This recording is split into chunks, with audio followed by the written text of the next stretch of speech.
And when we would do things to fix up that little house or to go to town, there's a bus that went down 5th West to town every hour.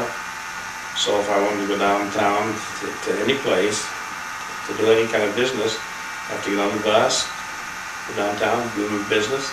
An hour later, catch the next bus. So we just got by without transportation.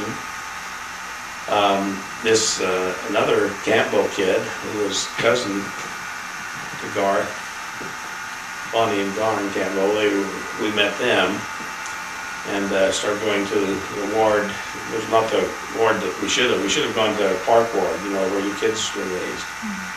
But we went to River Grove ward down in 5th West. And so we would walk down there every Sunday, time to go to church, and then from there we'd walk clear over across town to 7th East and 2nd North, where her mother and Aunt Maud and others lived, spend the day there, and then come home later that night. And then in the morning, Monday mornings, all through the week, I'd walk to school. And I can't remember how long I worked before I got a bicycle. Oh, we were living in Wymount Village with that bicycle. So we were walking, we were afoot for a long time. I remember the day you were born, Lana was born, I had spent the whole night up there waiting for you to arrive, and early in the morning, about 6 o'clock or so, I decided, well, I better go home and get some rest, or for whatever reason, I had school, I guess, to prepare for. So I walked home in a big, thick, heavy snowstorm, big, heavy, wet snowstorm. And then it was sometime later I got a bicycle to ride, and sometime later than that we got a little car, a little Plug River car that we paid $80 for. So what did you find in the beginning of your marriage that gave you the most enjoyment together? The first thing that popped in my head when you said that was just the activity involving the family, you know, because we had no children for the first year. And so most of what we did involved our family. So I had a lot of enjoyment there.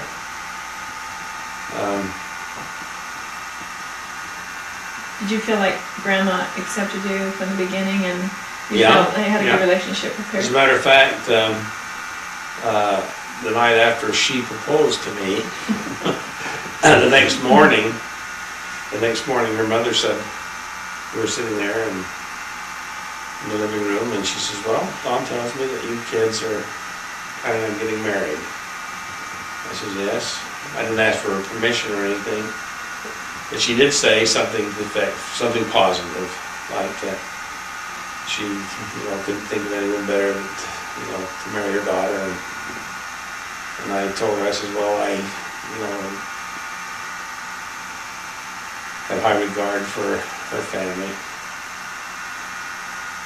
So that's about all that was ever said about it. What did you got? You didn't have very much money, so what did you do for? You said you'd take walks and stuff, and have the bar. What did you do for fun? We'd go to movies once in a while,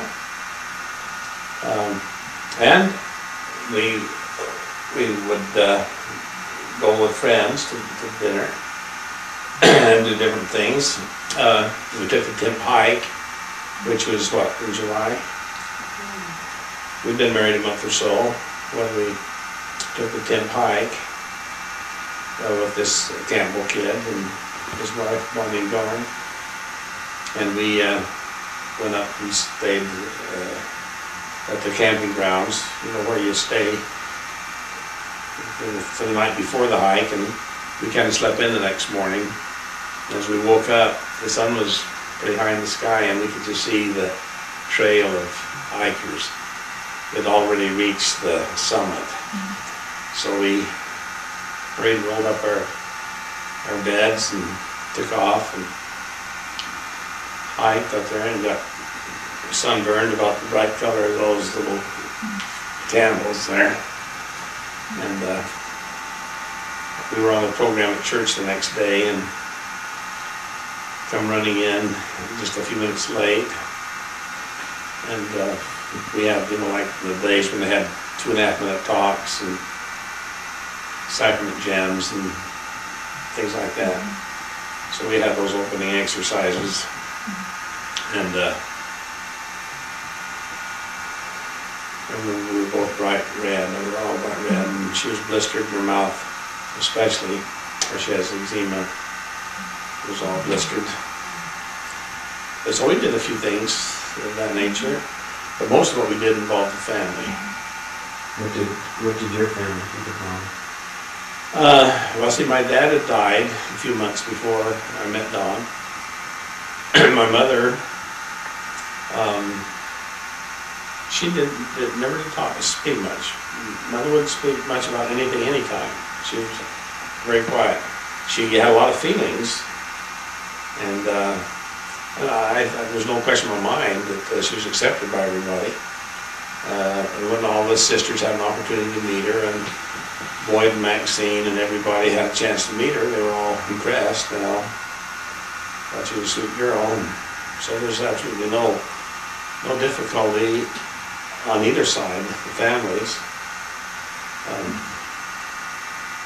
Was there anything that you, when you were dating and the couple years then before you got married, that you knew her through letters or whatever, that you found was anything at all different than what you had expected as far as who you thought she was? Not really. She was exactly what you expected. A couple of my friends thought she was kind of silly, and I could see why, some of the things that she would say. You know, she was just a 15-year-old girl, very physically mature, but and sweet and good. But they thought she was Steve Greenwood and 2 or 3 others. They thought she was just a silly little 15-year-old. But I could see more than that. What were some of the things that you saw? What were the things you loved about her? Well, just plain goodness, just good. Kind, not loyal, very loyal. This is one thing that I became aware of, not through a lot of personal interaction, but just through her telling about her relationships with other people and the things that she would experience with other people, her girlfriends and different people that she was associated with. She had tremendous loyalty, and I think she kind of had the philosophy that you're going to let her refine it, but the words that I remember are the effect that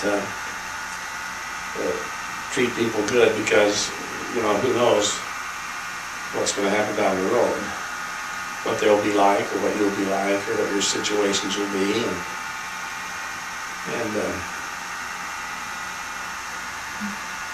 you know, she had no guile or no need to impress, or no need to play games. She didn't share a lot, so in that sense, that's a kind of a game playing in my book, because I tried over the years to get her to express herself more, and it's been hard for her too, in a lot of situations. But that's something I just, you know, kind of learned to live with. Because I was always more open than she was. How did she rank as far as looks with the other girls? Well, taking all the girls in Sevier County at the time, on a scale of 1 to 10, she was about 11 and a half.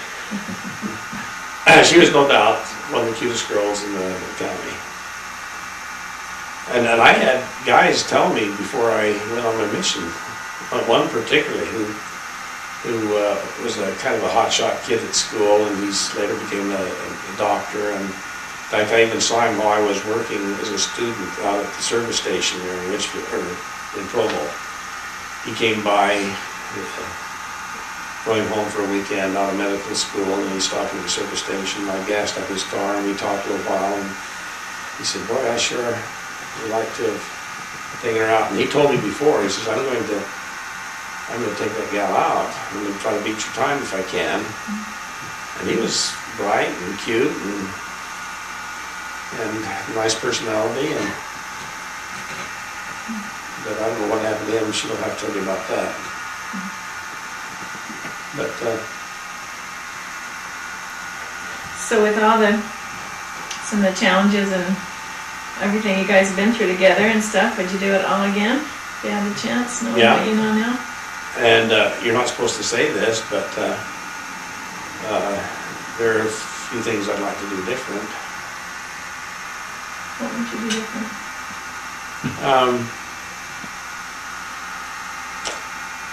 I've been able to forget a lot of the unpleasantness that she remembers. Because I thought I was a pretty good guy all the time. And I had a lot of people tell me I was a good guy. But she had to go over and tell some of her neighbor friends that I wasn't such a good guy. I was a jerk. And that, like I say, I had a hard time seeing myself that way. Although as I look back at specific situations, I'm still kind of in denial on that, I think. But there were a lot of times I wasn't very kind. That you're not supposed to have regrets. You're not supposed to say, I wish I could do it over again. Once in a while I hear people talking about if you could live your life over again, would you do it? What would you do different? And most of them say, and I don't know if they're always sincere, but most of them say, well, I like what I am, and so everything I've done has brought me to where I am, and so therefore no need to do anything different. But there were times that I could have been kinder.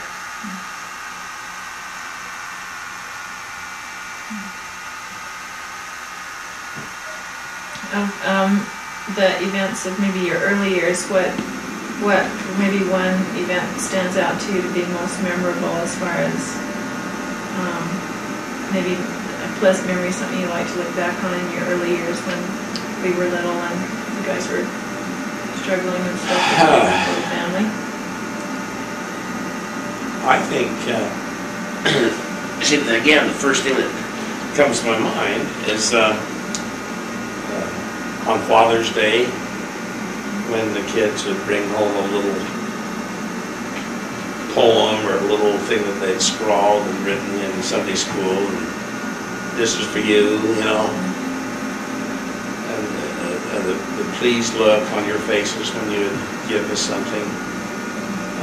That's what made it all worthwhile. You worked a lot of jobs in those early years, from what I can remember, and at one point you had how many jobs? Oh, well, it kind of depends how you found a job. While I was working at BYU in 1958, they recruited some people from the counseling center to work as marriage counselors in the state. So in 1958, I started that for a couple of years, and following when the state did away with the program a couple of years later, I did some work on my own private work. And I traveled over to Duchesne and down to Moab and Monticello, doing some marriage counseling. And what? Well, when we were first married,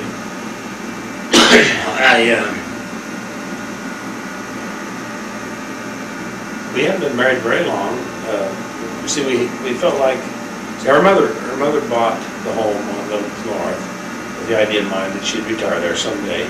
That was the pink house. The little pink house, and but until she was ready to move into it, she let us live there.